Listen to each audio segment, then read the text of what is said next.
नमस्कार दोस्तों, मैं हूँ हर्ष और आप देख रहे हैं फिल्मी हर्ष। आज मैं एक्सप्लेन करने जा रहा हूँ 2003 में आई मूवी मेमोरीज ऑफ मर्डर। ये मूवी सच्ची घटना पर आधारित है। तो फिल्म का एक्सप्लेनेशन शुरू करते हैं। फिल्म की शुरुआत होती है 1986 में साउथ कोरिया में, जहाँ हम देखते हैं 3-4 बच्चे खेत में खेल रहे होते हैं और तभी वहाँ पुलिस वाला आता है और वो जितने भी बच्चे वहाँ खेल रहे होते हैं सबको भगाने लगता है। और जब वो खेत के बाजू में एक टनल होता है उसमें झांकता है तो वहाँ पे एक लड़की की लाश पड़ी होती है, जिसका रेप करके फिर बाद में उसका मर्डर करके वहाँ पे फेंका होता है और उसके कपड़े खेतों में फेंके होते हैं जिससे वो बच्चे खेल रहे होते हैं। वो पुलिस वाला उस लाश को लेके फॉरेंसिक को देता है और शहर के जितने भी छोटे मोटे गैंगस्टर गुंडे हैं उनसे पूछताछ करने लगता है। पूछताछ के दौरान वो उन गैंगस्टरों के तस्वीरें लेके अपनी एक पर्सनल बुक बनाता है और उन सबका फोटो उसमें चिपकाने लगता है। कुछ दिनों बाद हम देखते हैं एक और लड़की का सेम तरीके से मर्डर हुआ था और जब पार्क क्राइम सीन पर पहुंचता है तो देखता है क्राइम सीन पर काफ़ी सारे लोग आए हुए होते हैं, जिस वजह से जितने भी एविडेंस होते हैं वो सारे मिट चुके होते हैं। यहाँ तक कि ड्राइवर किलर के फुटप्रिंट्स पे ट्रैक्टर चढ़ा देता है, जिस वजह से उसका फुटप्रिंट भी खत्म हो जाता है। ये सब देख के पार्क को बहुत गुस्सा आता है और वो अपने सीनियर को बोलता है अगर फॉरेंसिक टीम आ गई होती तो हमें सबूत मिल गए होते। लंच के टाइम में हम देखते हैं पार्क वो सारे गैंगस्टरों के फोटो देख रहा होता है। तभी उसका सीनियर उसको पूछता है तुम खाना खाते खाते इन सबका चेहरा कैसे देखते हो? तो पार्क उसको अपना एक सीक्रेट बताता है। वो बोलता है मैं क्रिमिनल के आंखों में झांक के बता सकता हूँ कि उसने क्राइम किया है कि नहीं किया है। अब सीन शिफ्ट होता है, हम पार्क को देखते हैं वो अपने घर में उसकी वाइफ के साथ होता है। उसकी वाइफ उसको बोलती है जिस लड़की का मर्डर हुआ हमारे गांव में एक रेस्टोरेंट है, उसका बेटा वो लड़की के पीछे बार बार जाता रहता था और जिस दिन उसका मर्डर हुआ वो लड़का उसके पीछे देखा गया था, लेकिन वो लड़का थोड़ा पागल है और उसके चेहरे पे दाग भी है। पार्क ये सुन के वो लड़की को पकड़ने के लिए जाता है। वो लड़का गेमिंग पार्लर में गेम खेल रहा होता है। पार्क उस लड़के को गेमिंग पार्लर से पुलिस स्टेशन ले आता है और फिर उसको मारने पीटने लगता है। वो उससे पूछता है तुमने उस लड़के को क्यों मारा, लेकिन वो लड़का थोड़ा पागल होता है। वो बोलता है मैंने उसको नहीं मारा। तभी हम देखते हैं पार्क का एक साथी वो लड़के को आके मारने लगता है और जब उसके मुंह से खून निकलने लगता है तब पार्क को समझ में आता है कि ये ऐसे नहीं बोलेगा, मुझे इसके खिलाफ एविडेंस ढूंढने पड़ेंगे। सीन शिफ्ट होता है, हम देखते हैं एक लड़का एक लड़की के पीछे चल रहा होता है। वो लड़का उस लड़की से बात करने की कोशिश करता है, लेकिन वो लड़की को लगता है कि उसके पीछे क्रिमिनल है, इसके लिए वो भागने लगती है। तभी उसका पैर फिसलता है और वो नीचे खेत में गिर जाती है और वो लड़का उसको बचाने के लिए नीचे जाता है। तभी पीछे से पार्क आ जाता है और जब पार्क उस लड़के को देखता है तो उसे लगता है ये सीरियल किलर है और वो दोनों में हाथापाई हो जाती है। जब वो लड़का उसको बताता है कि वो पुलिस स्टेशन का रास्ता पूछने के लिए वो लड़की को बुला रहा था और वो खुद एक डिटेक्टिव है जो सोल से आया है, उसको यहाँ की पोस्टिंग मिली है। हमें उसका नाम पता चलता है, उसका नाम होता है सीओ। फिर पार्क उसको अपने कार में बिठा के क्राइम सीन पर लेके जाता है, जहाँ हम देखते हैं पार्क वो पागल लड़के के जूते भी लाया होता है, उससे वो नकली एविडेंस बनाना चालू करता है और सीओ ये सब देख रहा होता है। पार्क सीओ को लेके पुलिस स्टेशन जाता है और वहाँ सबसे मिलाता है। फिर हम देखते हैं पार्क वही नकली सबूत लेके वापस उस पागल लड़के को मारने लगता है और पूछता है तुमने उसका मर्डर क्यों किया, लेकिन फिर वो लड़का वापस वही जवाब देता है कि मैंने उसका मर्डर नहीं किया। तो पार्क गुस्से में उस लड़के को जंगल ले जाता है और वहाँ पे गड्ढा करने लगते हैं।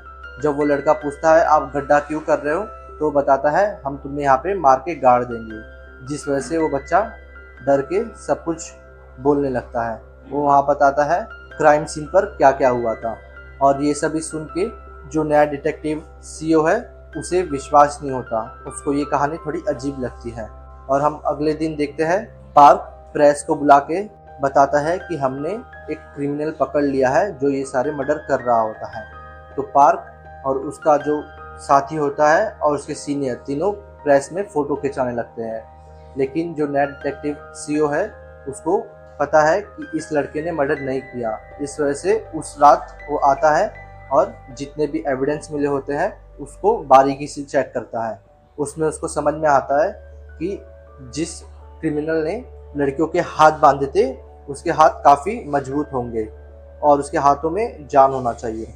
जब अगले दिन वो पागल लड़के को पुलिस वाले जेल में लेके जा रहे होते हैं, तब हम देखते हैं सीओ उस पागल लड़के के हाथ चेक करता है और ये देख के वो समझ जाता है कि इस लड़के ने ये मर्डर नहीं किया है। और हम देखते हैं वो अपने सीनियर को बताता है कि इसने ये मर्डर नहीं किया, लेकिन उसका सीनियर नहीं मानता है क्योंकि काफ़ी सारे प्रेस वहाँ पे आए होते हैं, इस वजह से उसकी बेइज्जती ना हो जाए। और तभी वो पागल लड़के का पापा भी वहाँ पे आ जाता है और जब वो पागल लड़का अपने पापा को देखता है तो चिल्लाने लगता है कि ये पुलिस वाले मुझे ज़बरदस्ती एक केस में फंसा रहे हैं। और ये सारी बात प्रेस भी सुन लेती है, जिस वजह से उन पे काफ़ी प्रेशर आता है और उनको शाम तक उस लड़के को छोड़ना होता है। और ये सारी चीज़ें उनका सीनियर न्यूज़पेपर में पढ़ लेता है, जिस वजह से वो सोचता है कि अब ये केस मैं खुद से हैंडल करूँगा और वो खुद की पोस्टिंग भी वो टाउन में ले लेता है। फिर हम देखते हैं वो पार्क से ब्रीफ मांगता है सारे केस के बारे में और उसने जो जो इन्वेस्टिगेशन किया है उसके बारे में, लेकिन पार्क उसको सही से एक्सप्लेन नहीं कर पाता। तो वो समझ जाता है इन लोगों ने अच्छे से काम नहीं किया है। तो उसका सीनियर बोलता है हम स्टार्टिंग से चालू करेंगे जब पहला मर्डर हुआ था। तो हम देखते हैं वो चारों ऑफिसर फर्स्ट क्राइम सीन पर जाते हैं, वो खेत में टनल के पास, जहां हम देखते हैं उसका सीनियर पार्क से पूछता है कि तुमने ये दोनों में कोई आम चीज़ या फिर कॉमन चीज़ देखा। तो पार्क बोलता है नहीं, ये 2 मर्डर में मैंने कोई कॉमन चीज़ नहीं देखा है। तभी वो नया डिटेक्टिव सीओ बोलता है अभी तक 3 मर्डर हुए हैं, 2 मर्डर नहीं हुए हैं, एक मर्डर का जो हमें लाश अभी तक नहीं मिला है। ये सुन के पार्क सीओ को बोलता है तुम्हें कुछ नहीं पता इस टाउन के बारे में और तुम अभी अभी आए हो, अपना मुंह मत खोलो। लेकिन जो सीनियर होता है वो सीओ को बोलता है तुम्हें कैसे पता यहाँ पे 3 मर्डर हुए हैं। तब वो बोलता है 2 महीने पहले एक और लड़की गायब हुई थी, लेकिन उसकी लाश अभी तक हमें नहीं मिली है। और वो अपने सीनियर को बोलता है मुझे लड़के दो, मतलब फोर्स दो, मैं उसकी लाश ढूंढ लूंगा। तो उसका सीनियर उसके मदद करता है और हम देखते हैं शाम तक सीओ तीसरी लड़की की भी लाश ढूंढ चुका होता है। ये सब देख के पार्क को बहुत बुरा लगता है वो लड़के के लिए, क्योंकि उसने उसको बेवजह टॉर्चर किया था। नेक्स्ट दिन देखते हैं पार्क और उसका साथी और सीनियर और सीओ चारों ऑफिसर वो लड़के के फादर के रेस्टोरेंट में जाते हैं और उसको एक नया जूता देते हैं और उसके पिताजी से माफ़ी भी मांगते हैं, क्योंकि उन्होंने उसके बेटे के साथ मारपीट की थी। इस वजह से वहाँ पर ही पार्क और सीओ में बातचीत होती है और उसका सीनियर पूछता है अभी तक तुम्हें पता चला कि वो सारे मर्डर में कॉमन चीज़ क्या थी। तब पार्क बोलता है मुझे नहीं पता सर। तभी हम सुनते हैं सीओ बोलता है वो तीनों मर्डर में एक ही चीज़ कॉमन थी सर, कि वो तीनों ने रेड कपड़े पहने थे, उस दिन बारिश हो रही थी। तो ये सुन के उसका सीनियर बोलता है हम एक प्लान बनाते हैं। फिर हम देखते हैं रेड कपड़े में एक लेडी रात के अंधेरे में चल रही होती है, उस दिन बारिश भी हो रही होती है। वो और कोई नहीं, वो भी एक कॉप होती है। ये एक तरीके से पुलिस की चाल होती है उस क्रिमिनल को पकड़ने के लिए। लेकिन बारिश तेज हो जाती है, इस वजह से वो एक शेल्टर में रुक जाते हैं। सीओ और वो फीमेल कॉप उस शेल्टर में रहती है। तभी वहाँ से 2 बच्चे जा रहे होते हैं। तो फीमेल कॉप वो बच्चे को बुलाती है, बोलती है जब तक बारिश हो रही है तुम इधर ही रहो। बच्चे फीमेल कॉप से पूछते हैं आप यहाँ पे क्या कर रहे हो। तो फीमेल कॉप बताती है कि हम क्रिमिनल को पकड़ने के लिए यहाँ पे खड़े हैं। तो वो बताती है कि हमारे स्कूल में अफवाह है कि हमारे स्कूल के पीछे जो पहाड़ पे एक घर है, वहाँ पे बार बार रोने की आवाज़ आती है, वहाँ पे एक औरत रोती रहती है। जो सीओ भी सुनता है लेकिन वो ज़्यादा ध्यान नहीं देता। वहीं दूसरी तरफ हम देखते हैं एक लड़की रेड कपड़ा पहन के घर से बाहर निकल रही होती है। एक्चुअली उसके पति का उसको फ़ोन आया था कि फैक्ट्री में आके खाना दे दो, मैं आज नहीं आ पाऊँगा। और वो जब चल रही होती है सुनसान रास्ते में तो उसको लगता है उसका कोई पीछा कर रहा है और वो भागने लगती है, लेकिन तभी हथियारा आके उसको मार डालता है। अगले दिन हम देखते हैं चारों ऑफिसर क्राइम सीन पर जाते हैं और वहाँ पे उनको कुछ नहीं मिलता, क्योंकि इतनी तेज बारिश की वजह से सारे फुटप्रिंट्स और एविडेंस मिट चुके होते हैं। सीन शिफ्ट होता है। हम देखते हैं वो चारों ऑफिसर पुलिस स्टेशन में टेंशन में बैठे होते हैं। तभी वो फीमेल कॉप आती है और बोलती है मैं रोज एक ऑडियो रिकॉर्डर सुनती हूँ जिसमें एक अनजान शख्स जिस रात मर्डर होता है उसी रात में एक गाना बजाने के लिए बोलता है। ये सब पार्क सुन के हंसने लगता है, लेकिन सीओ ये सब बहुत सीरियस लेता है और वो बोलता है उन ऑडियो रिकॉर्ड वाले के पास जाओ और पता करो कि किसने उनको ये चिट्ठी भेजी थी गाना बजाने के लिए। लेकिन हम वहाँ पे जाके पता चलता है कि वो सारे लोग वो सारी चिट्ठी फेंक देते हैं और वो सारी चिट्ठी डिस्ट्रॉय हो जाती है। फिर सीन शिफ्ट होता है जहाँ हम देखते हैं पार्क अपने घर पे अपनी वाइफ के साथ होता है। उसकी वाइफ उसको बोलती है तुम किसी एस्ट्रोलॉजर से क्यों नहीं मिलते। फिर हम देखते हैं पार्क एक एस्ट्रोलॉजर के पास जाता है जो उसे कुछ खुफिया तंत्र और एक पेपर देती है, और पार्क वो पेपर लेके अपने साथी के साथ क्राइम सीन पर जाता है। और हम देखते हैं वहाँ पे सीओ भी आता है, और जब वहाँ पे वो जो किलर गाना सुनता है वही गाना सीओ भी सुनने लगता है, और ये सब पार्क और उसका साथी देखते हैं। तभी हम देखते हैं पीछे से एक आदमी के चलने की आवाज़ आती है। ये सुन के सीओ भी एक जगह पे छुप जाता है और पार्क लोग भी एक जगह पे छुपे हुए होते हैं। फिर हम देखते हैं वो अनजान आदमी वहाँ पे आके कुछ उल्टी सीधी हरकतें करने लगता है, और जब पार्क उसे पकड़ने के लिए जाता है तभी उसके पैर से एक आवाज़ हो जाती है जो वो आदमी सुन के भागने लगता है। और तभी हम देखते हैं तीनों ऑफिसर उसके पीछे भागने लगते हैं उसको पकड़ने के लिए, और वो जो अनजान व्यक्ति एक बाजू में एक फैक्ट्री होती है उसमें जाके सारे वर्कर के साथ मिल जाता है, और तीनों ऑफिसर भी वो फैक्ट्री में जाके उस अनजान व्यक्ति को पकड़ने के लिए पूछताछ जारी रखते हैं। तब हम देखते हैं पार्क उस व्यक्ति को पकड़ लेता है, और ये चीज से सीओ भी काफी इम्प्रेस हो जाता है पार्क से। अब हम देखते हैं जिसको वो तीनों ऑफिसरों ने पकड़ा होता है उसको अभी वो लोग इंटरोगेट कर रहे होते हैं। उसको मार पीट के ये कबूलवाने की कोशिश करते हैं कि उसने ये सारे मर्डर किए हैं, लेकिन वो आदमी बोलता है मैंने भी किसी को नहीं मारा। और हम देखते हैं पार्क और उसका जो साथी उसे घर की तलाशी लेने के लिए जाते हैं, और उनको वहाँ पे कुछ अश्लील चीजें मिलती है जिस वजह से उनका शक और गहरा हो जाता है। फिर हम देखते हैं पार्क और उसका साथी वो सारे सबूत लेके पुलिस स्टेशन में आते हैं और अपने सीनियर को वो सारे सबूत दिखाते हैं।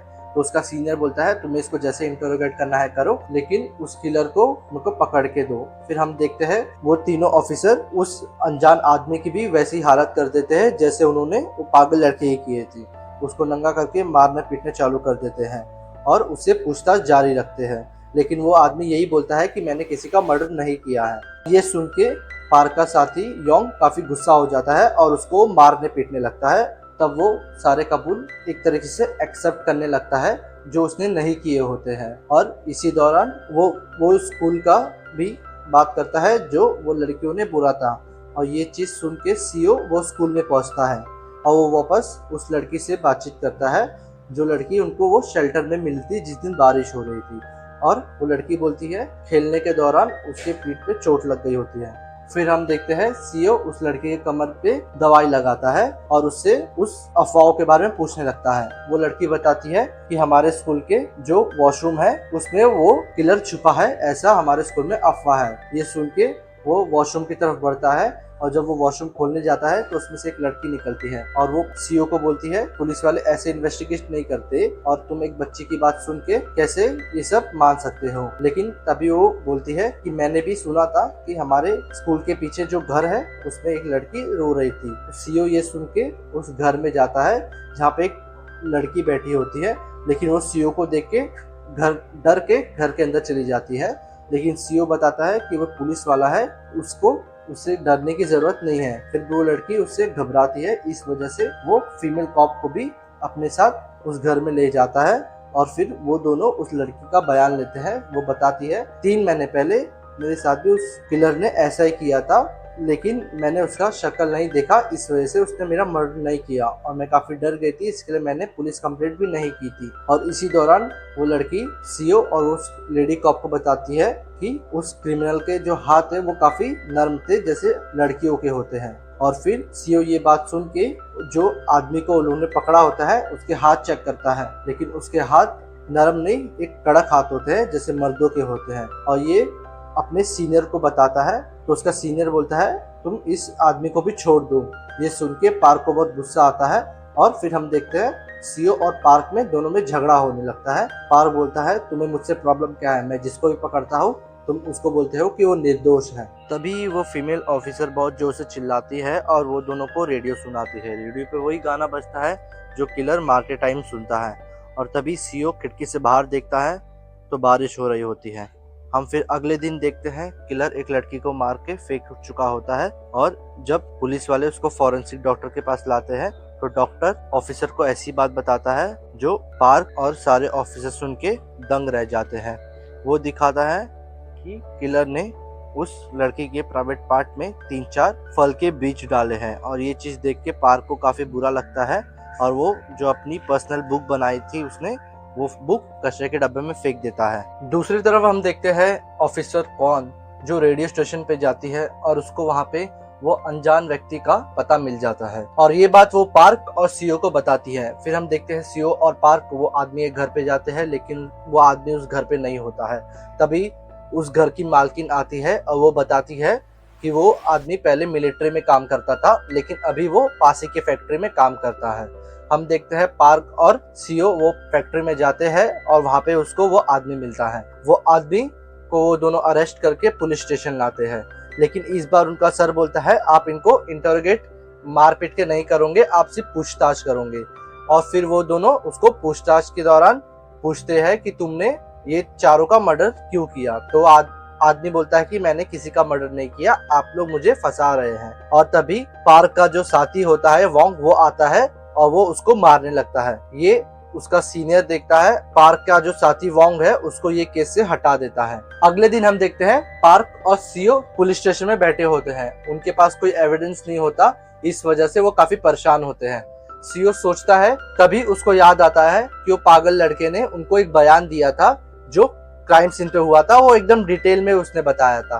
तो वो उस पागल लड़के से मिलने उसके पिता की दुकान पे जाते हैं, जहाँ हम देखते हैं पार्क का जो साथी योंग था वो भी वहाँ पे बैठा होता है और वो काफी नशे में होता है। तभी टीवी पे न्यूज चलने लगता है कि पुलिस वाले क्रिमिनल को नहीं पकड़ पा रहे, इस वजह से बेगुनाह लोग को वो अरेस्ट करके उनको मार पीट रहे हैं। ये सुन के जो पार्क का जो साथी होता है योंग, वो काफी गुस्सा हो जाता है और वो टीवी बॉटल से फोड़ देता है। और जो उस रेस्टोरेंट में बाकी लोग होते हैं वो इस चीज से काफी नाराज होते हैं, और वो जब पार्क के साथी को डांटते हैं तो वो उनसे झगड़ा करने लगता है।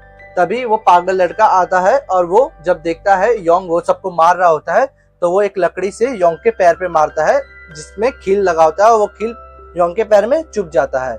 और तभी वो पागल लड़का डरते हुए वहां से भागता है, और ये चीज पार्क और सीओ भी देख लेते हैं उसको भागते हुए, तो वो भी उसके पीछे भागते हैं। और हम देखते हैं वो लड़का भाग भाग के एक खेत में आया होता है और खेत में एक पोल पे चढ़ जाता है, और नीचे पार्क और योंग उसको बोलते हैं कि तुम नीचे आओ, हम तुम्हें कुछ नहीं करेंगे, बस तुम हमें इतना बता दो कि उस दिन तुमने उस रात को क्या देखा था। वो लड़का उन्हें बताता है कि उसने देखा कि एक आदमी वो लड़की को उठाया और फिर उसकी पैंटी से उसके मुंह को ढका और फिर उसका रेप किया और उसको मार के वापस से उससे सारे कपड़े उसको पहनाया और उसको वैसे ही छोड़ के चला गया। तभी हम देखते हैं वो पागल लड़के के पिताजी 3-4 आदमियों के साथ आते हैं और वो पार्क और सीओ को मारने लगते हैं, और तभी वो पागल लड़का ये मौका देख के भाग जाता है और फिर उसके पीछे पीछे पार्क और सीओ भी भागते हैं।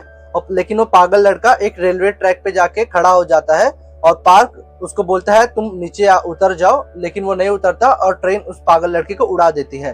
और पार्क ये सब देख के काफी डर जाता है, लड़के के खून के छींटे पार्क के ऊपर भी आ जाते हैं। अगले दिन हम देखते हैं पार्क और सीओ को वो आदमी को छोड़ना पड़ता है क्योंकि उनके पास कोई गवाह नहीं है और ना ही कोई एविडेंस है, और ऊपर से न्यूज़पेपर में उनकी काफी बेइज्जती होती है। उसी शाम को हमें पता चलता है डॉक्टर को डीएनए मिल चुका है, लेकिन उनके पास कोई प्रॉपर टेक्नोलॉजी नहीं है, इस वजह से उनको 1 हफ्ता जाएगा क्योंकि उनको ये सैंपल यूएसए भेजना पड़ेगा और यूएसए से आने जाने में कम से कम 1 हफ्ता लगेगा। वहीं से आते हुए हम देखते हैं कि पार्क का जो साथी होता है उसके पैर पे इन्फेक्शन होने लगता है, तो पार्क उसको डॉक्टर के पास ले जाता है। वहां पे हमें पता चलता है कि पार्क के साथी का जो टांग है उसे काटना पड़ेगा क्योंकि उसको कील लगी थी और उन लोग ने टाइम पे इलाज नहीं करवाया। ये सब देख के पार्क काफी इमोशनल हो जाता है। दूसरी तरफ हम देखते हैं सीओ वो जो क्रिमिनल है उसका पीछा करता है और उस पे नजर बनाए रखता है। जब वो क्रिमिनल रेस्टोरेंट में खाना खाता है तब सीओ अपनी गाड़ी में बैठ के उस पे नजर रखता है, लेकिन सीओ की आंख लग जाती है। जब वो उठता है तो हम देखते हैं वो क्रिमिनल गाड़ी में बैठ के चला जाता है और सीओ उसका पीछा नहीं कर पाता। दूसरी तरफ हम देखते हैं जो पार्क की वाइफ है वो मेडिकल स्टोर से लेट हो जाती है घर आने के लिए, इस वजह से वो शॉर्टकट लेती है। और हम देखते हैं वो क्रिमिनल जो होता है किलर वो छुप के बैठा होता है और वो पार्क की वाइफ को देखता है, लेकिन तभी वो बच्ची जो स्कूल में सीओ को मिलती वो वहां से पास करती है और हम देखते हैं क्रिमिनल पार्क की वाइफ को छोड़ के वो लड़की के पीछे जाता है और उसको अगवा करके उसका भी मर्डर कर देता है।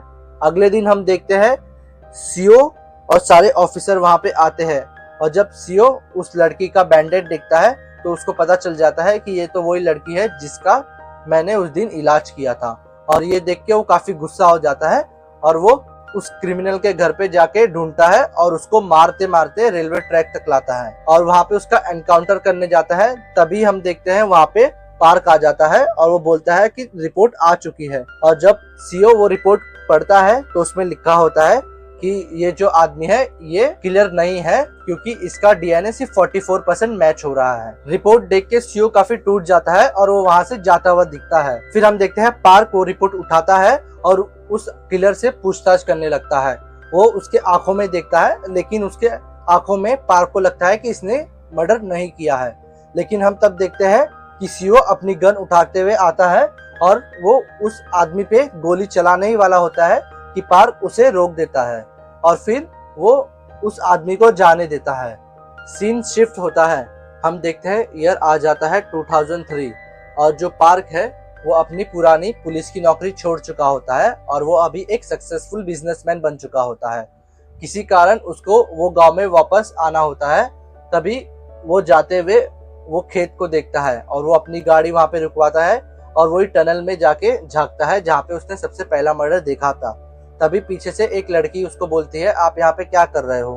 तो उस लड़की को बोलता है कुछ नहीं, बस कुछ साल पहले यहाँ पे कुछ हुआ था, मैं वही देख रहा था, उसको ही बैठ के याद कर रहा था। तभी वो लड़की बोलती है बहुत अजीब है, 4-5 दिन पहले एक और अंकल आए थे, वो भी ऐसा ही कर रहे थे। जब मैंने उनसे पूछा उन्होंने मुझे बोला बहुत साल पहले मैं यहाँ पे कुछ रख के गया था। और ये मूवी यहीं पे खत्म हो जाती है।